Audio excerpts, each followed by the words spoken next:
Is there really an ideal running cadence? For as long as I can remember, 180 steps per minute has been hailed as the magic number. But today, I'm going to debunk that and take a look at how we can really find our ideal running cadence. Now, running cadence is defined as the number of steps per minute that we can take, SPM. Now, together with your stride length, cadence determines your running speed. Now, right now, I'm actually running with a cadence of 159 steps per minute, which is well below the gold standard of 180 steps per minute, which we're persistently told is the ideal cadence. But how can we all, no matter what speed we're running at or what height we are, have to run 180 steps per minute? Well, it's time to dive into the details.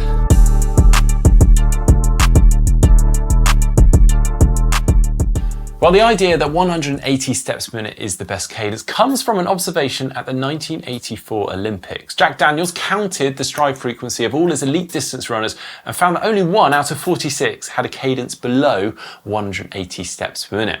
And so, a myth was born.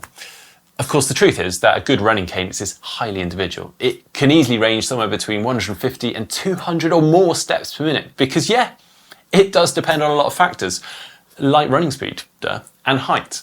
So is that? We should ignore all of this silliness? Well, absolutely not. Running cadence is still very important. At the end of the day, it's one of the key components of your running speed. Running speed equals cadence, steps per minute, times stride length. Meaning, if you were to maintain stride length but increase cadence, you will run faster.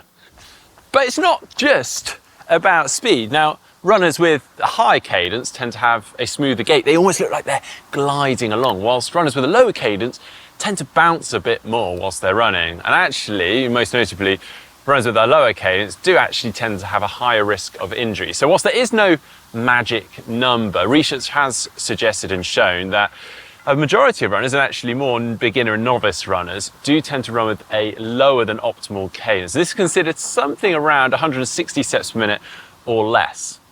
Hello. See, with a low cadence, you're spending more time in the air as you run, elevating your body higher off the ground with each stride. And what goes up must come down. And the higher you are off the ground, well, the more impact you're going to experience through your lower limbs when you do hit the ground. And of course, your cadence and stride length correlates. Those that run with the lower cadence do tend to lean towards overstriding, which is essentially when you are planting your foot in front of your body, in front of your center of mass. And of course, you can experience more shock then through those limbs. It's almost like you're putting the brakes on with each stride. So if not 180 steps per minute, what is ideal for you? Well, the ideal running cadence is the cadence that requires the least energy to run at a given speed. Now, as I mentioned already, your optimal cadence will depend on so many factors: height, weight, fatigue, and even running experience. And so sadly, because there are so many variables, there isn't some simple formula you can just plug your details into and churn out a figure. That said, there are a few sites that have compiled tons of data from runners and have tried to create calculators that will give you a ballpark figure. You could also head into a lab and analyze your running efficiency through a series of tests. But let's face it, we're not all about to do that. The best thing to do is record your cadence over a series of runs. Of course, most smartwatches do this automatically for you, but you can go old school. You could literally just count the number of times one of your feet strikes the ground within a minute and then double it for your overall steps per minute. Now, interestingly, whilst it is perfectly normal for your cadence to vary with different speeds, research has shown that the variance is actually really only around 3%. So if you take my 159 steps per minute example earlier, in theory, should only go up to about 164 steps per minute, which just so happens to be my exact average cadence for a recent 5-kilometer run race. But something that I have noticed is actually my cadence has been dropping a little bit lately, and something I need to focus on and work on. So how do we go about that? Your sports watch is your best friend here, if you have one. Use it to keep tracking your cadence and keep monitoring it with time. Some sports watches will even alert you should you fall outside of a set cadence range. You can also listen to music at a set beats per minute to match the number of steps per minute that you're hoping to run at. And actually, there's loads of playlists created for you already that are out there. Failing that, you can also just use a metronome. There are a bunch of apps out there. Also, some watches, like this one, have a metronome built in. You can also incorporate some drills that focus on quick contact times, or even using a skipping rope.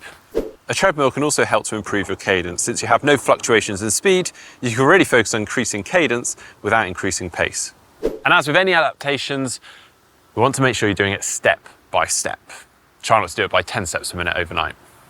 Okay, finally, a couple of key cues that I've found to help myself over the years. So first off, your arm carriage when you're running. You want it to be quicker. You also want it to be controlled and relaxed, which is a hard thing to master, to do all of those things at once. But a quicker arm carriage will also in turn give you a quicker running cadence. But as I say, hard thing to master, so make sure you practice that in your training. As I mentioned already, I also do have a tendency to overstride ever so slightly. And that obviously isn't great for your cadence, but also your run efficiency, because you almost got this braking force of every stride, which in turn isn't great for injury risk. Now, to improve that, you want to have contact with your foot under your center of mass or under your body rather than out in front of you. And this will in turn only help improve your running cadence, but your ground contact time. So there we go, a lot of information to digest there. Let us know how you're getting on with your running cadence or your running journey full stop in the comment section down below. You may want to practice some running drills to really help improve your cadence. We've actually got a great video running through some of our favorite running drills, which I'll link in the description just down below. But do get involved in the comment section. I'd love to see how you guys are getting on. And if you enjoyed today's video, give it a thumbs up. See you next time.